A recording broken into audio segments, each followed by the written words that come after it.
Modes dizainere Natālija Jansone ir daudz dzirdēta un daudz redzēta Latvijas publiskajā telpā.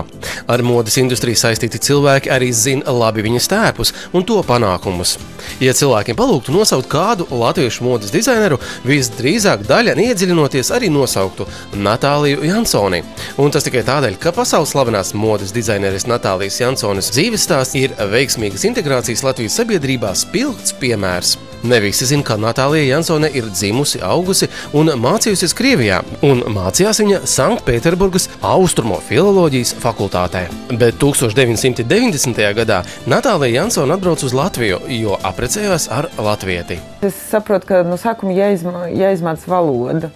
Un tad es aizgāju uz kaut kādiem kursiem, un tajā laikā tie kursi bija ļoti, manuprāt, bija vāji, tāpēc, ka varbūt nebija tik daudz cilvēku, kurie gribēja vienkārši kursos mācīties. Es pat cik esmu filoloģis pēc izglītības, tad man, protams, liekas, ka šausmas vienu mēnešu, vienu tur kaut kādu tikai mācīt vienu to pašu lietiņu, tas bija, pa garu, pa vāju, un tad es izdomāju, ka es pati iesēdīšos pie grāmatām un izmācīšos pati. Pateicoties savai neatlaidībai un, protams, arī ģimenei, Natālija veiksmīgi integrējās. Toreiz cita ceļa nebija, jo gan politiskā, gan ekonomiskā situācija Latvijā bija sarežģīta.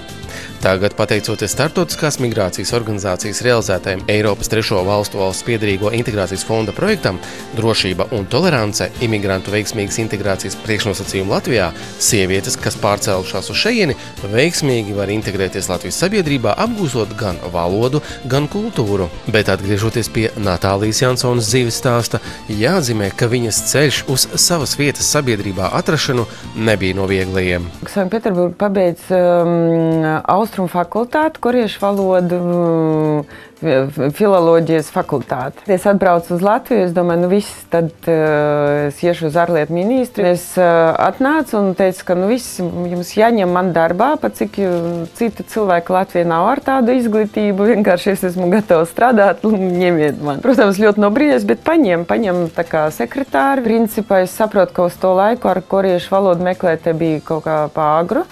Un pēkšņi viena no pazīstamiem piedāvāja darbu Burda modeni, un tad es aizgāju uz modeļu skolu, bišķiņ pamācījos modeļu skolu, pēc tam man pieņem tajā Burda modeni, un tad vēl pēc tam bija nepieredzināts modes asamblēja, kur es arī jau man meitenes modelis pasaules piedalīties kastinga, un tad man paņem visur, un tad sākās arī tāda modeļu perioda. Bet tomēr es par koriešu valodu neaizmirsu, un tad aizsūtīju vēstules uz Korea Foundation arī, lai tomēr es gribēju pabeigt to lietu, ka es, man tā ir, ka, ja iesākt, tad vajag darīt līdz galam.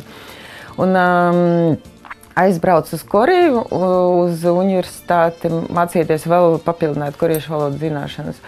Un paralēli vēl vienalga strādāju par modeli, tāpēc, ka tas tomēr arī tas bija mācības un viss, un vajadzēja kaut kā dzīvot. Bet tomēr man vienalga vēl atkal uz to maksas pusi.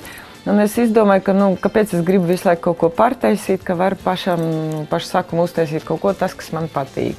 Es atgriežos, un tieši bija attaisīts koriešu konsulāra nodaļa, un tad es sāku arī palīdzēt konsulātu, bet paralēli uztaisīju savu pirmo kolekciju no tiem audumiem, ko nopirka Koreja, un uztaisīju skati. Arī pateicoties, piemēram, vienas modes māksliniecei, kur ir Žanete Auziņa, viņa piedāvāja piedalīties kopā ar viņu skatē.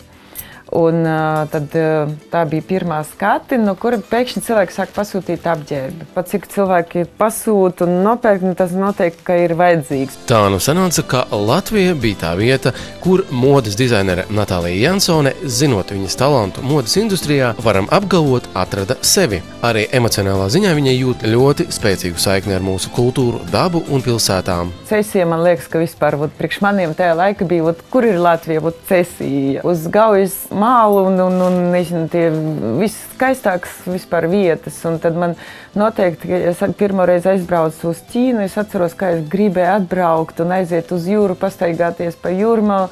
Un tad aizbraukt uz Cesiju, man pilnīgi pat zosādi aizgāt. Un tad es aizbraucu vēl uz 3 mēnešiem uz Koreju, uz Pasaules Expo izstādi. Un tas diezgan bija tāds laika periods, kad es nevarēju runāt latviski, bet man bija līdzi žurnāls. Un tad vienkārši no pirmās lapus līdz pēdējais daudzreiz izlasīju, un tad es pēkšņi, tas bija tā kā leciens uz augšu, un es atbraucu, es labāk runāju latviski nekā vispār pirms tam. Pēkšņi tā valoda tā kā attaisies vaļā. Tā valoda ir, un kad sāk domāt, un tā parasti arī saka filoloģija, ja tu saki domāt cita valoda, tad tā valoda jau ir gandrīz vai pat kabatā. Filmēšanas dienā mēs viesojāmies latviešu dizaina un dzīves stila veikalā Rija, kura koncepta idejas autore ir Natālija Jansone, un tas pretendē kļūt par telpu, kur vienviet rodama mūsdienu latviešu dizaina esence. Jau pasaulē atzītu vietējo dizaineru darbi un spožākais amatnieku veikums visplašākajā Latvijas geogrāfijā.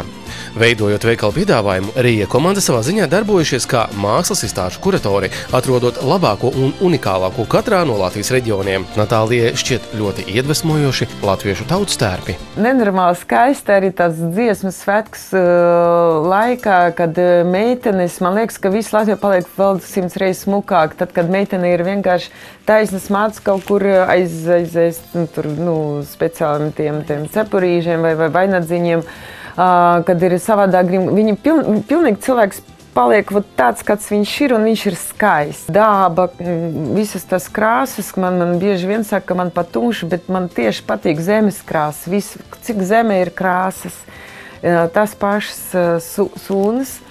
Un tad ir koku, piemēram, stumbra krāsas ir 100 000, un visas tas nianses ir tieši tik skaists, ka viņi ir pustoņi. Plus, tas nav brūna krāsa. Brūnai krāsa ir miljonas, nezinu, kaut kāds toņus var atrast.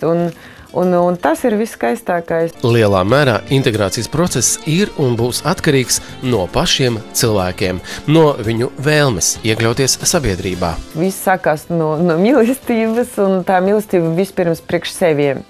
Ja, piemēram, cilvēks atbrauc un slikti jūtās, ka viņš negrib nekur iet, nevar ar vienu tur parunāt, nav draugus, tad, ja tu sev mīļi, tad mēģina arī kaut kā, ja cilvēks, tiešām sāk mocīties, tas nozīmē, kaut kur nepietiek arī priekš sevim tā mīlestība, un priekš arī, ja tu sev nemīļi, tu nevar samīļot citus.